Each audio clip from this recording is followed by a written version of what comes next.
All right, let's dive right into this explainer and see exactly how we use advanced imaging to hunt down elusive, life-threatening infections. We're going to treat the human body as a sort of incredibly complex crime scene. The culprit is invisible, it's highly dangerous, and it's actively causing harm. But the good news? Our magnifying glass is literally one of the most powerful and fascinating imaging tools in modern medicine. So, here is our clinical playbook for today. We're going to cover hunting down hidden infections, suppressing the heart muscle, diagnosing infected heart valves, evaluating devices and grafts, and finally, unraveling some really tricky systemic mysteries. Section 1. Hunting down hidden infections. Let's talk about the incredible high stakes involved when time is absolutely not on our side. Picture this. You have a patient with a severe infection, but the source is completely unknown. Every single minute is absolutely critical. It's a terrifying question for any clinician to face. Imagine a patient in the intensive care unit. Their body is fighting a raging battle, their inflammatory markers are sky high, but standard medical evaluations and routine scans are coming up totally blank. Why does this matter so much? Because without knowing the exact source and location of that infection, we're basically just guessing with our treatments. Cardiovascular infections, in particular, are deadly mysteries. We typically have a terrifyingly narrow window, often just 5 to 10 days, to figure this whole thing out before irreversible structural damage happens or before broad-spectrum antibiotics completely mask the source. We urgently need a tool that can cut straight through the noise. And that's where our best tool comes in, the FDG PET/CT scan.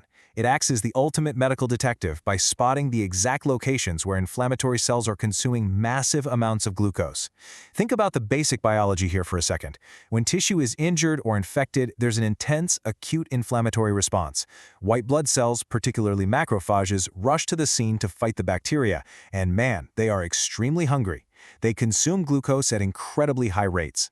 Because the FDG tracer we use is a radioactive glucose analog, the scanner can actually map this abnormal metabolic activity in real time. It gives us this highly accurate, whole-body map of exactly where the immune system is fighting the hardest. Section 2. Suppressing the heart muscle. Now this is where things get a little tricky.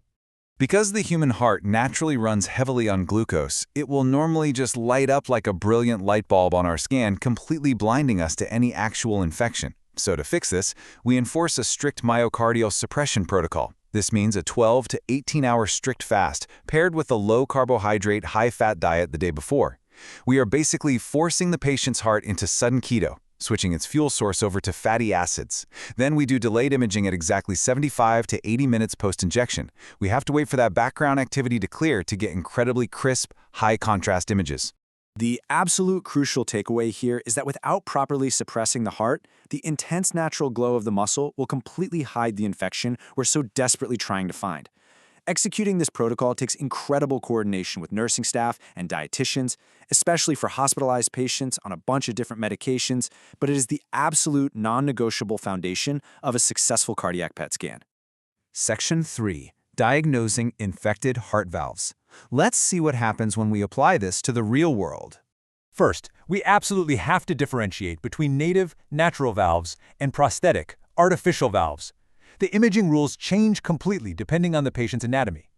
A native valve is the patient's own biological tissue. A prosthetic valve involves artificial materials, things like mechanical struts, synthetic sewing rings, or biological tissue sutured in with surgical adhesives. Because of these distinct physical differences, the human body reacts very differently, and so our scans are going to look completely different. Here is exactly why that anatomy matters. For prosthetic valves, it's actually completely normal to see a mild, homogeneous diffuse uptake. That's just a lifelong immune reaction to the foreign surgical glue, like Teflon. But if you see a focal, intense, heterogeneous hotspot right at the valve plane, that is a deadly infection. Native valves, on the other hand, should generally show absolutely no uptake at all. The only exception is a mild diffuse glow if there's severe valve calcification. Otherwise, any focal pathological uptake on a native valve is a massive, immediate red flag. In fact, getting that focal pathological uptake in the native valve plane is highly specific. We're talking nearly 100% specificity with modern digital PET scanners. This is a real game changer. Older generation analog scanners really struggled to catch those tiny, highly mobile vegetations growing on native valves. But today's high-resolution digital technology has totally revolutionized our ability to confidently diagnose these really elusive infections. Section 4. Devices and vascular grafts. Let's move past the valves themselves. For cardiac devices like pacemakers or defibrillators, we have to do a whole-body vertex-to-thigh scan. We aren't just looking at the chest anymore. And yes, that strict myocardial suppression is still required here, so we can actually differentiate the intravascular leads from the heart muscle itself. Because localized device infections can easily shed bacteria into the bloodstream, we have to do this full-body sweep. We are evaluating the generator pocket, tracking along those leads, and desperately hunting for occult septic emboli, little infected clumps that might have lodged silently somewhere else in the body. When looking at these cardiac devices, a normal scan shows absolutely no significant uptake in the generator pocket or along the wire leads.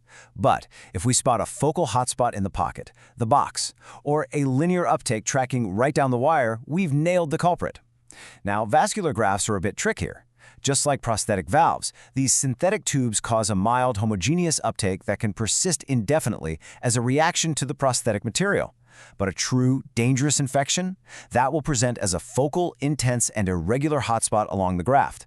And honestly, comparing the scan directly to the surgeon's operative report is absolutely vital here to avoid mistaking normal surgical adhesives for a lethal infection. Section 5. Spine, fevers, and vasculitis. Let's look at systemic mysteries entirely outside the heart. Have you ever heard of a fever of unknown origin, or FUO?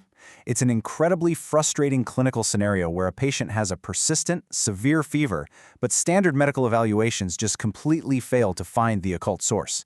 It's so distressing for the patient. But here's the amazing part.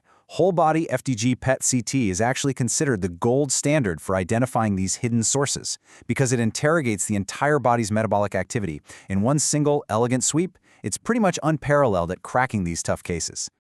Just look at how the findings change based on the clinical application. Take spinal osteomyelitis. This scan is actually the preferred first-line test if an MRI is contraindicated. Normally, you just see minimal background activity in the vertebrae, but in infection, you'll see this blazing, intense accumulation right in the intervertebral disc space and adjacent end plates. For FUO, we expect normal physiologic uptake in the brain, liver, and urinary tract due to renal excretion. But the scan becomes a lifesaver when it highlights occult abscesses, septic emboli in the spleen or bone, or even undiagnosed malignancies and vasculitis. And speaking of large vessel vasculitis, a positive scan will show pathological glowing tracing the exact course of major blood vessels that should normally be totally invisible. Right now, with FDG, we are mostly imaging the collateral damage, the immune system's blazing response to an invisible invader. But imagine a rapidly approaching future where highly specialized, pathogen-specific tracers don't just find the battlefield, but actually identify the exact microscopic culprit causing the war. If we can soon tag specific strains of bacteria in real time, just think, how many more impossible medical mysteries are we going to solve? Thank you so much for diving into this explainer with me. Keep asking questions, and I'll catch you next time.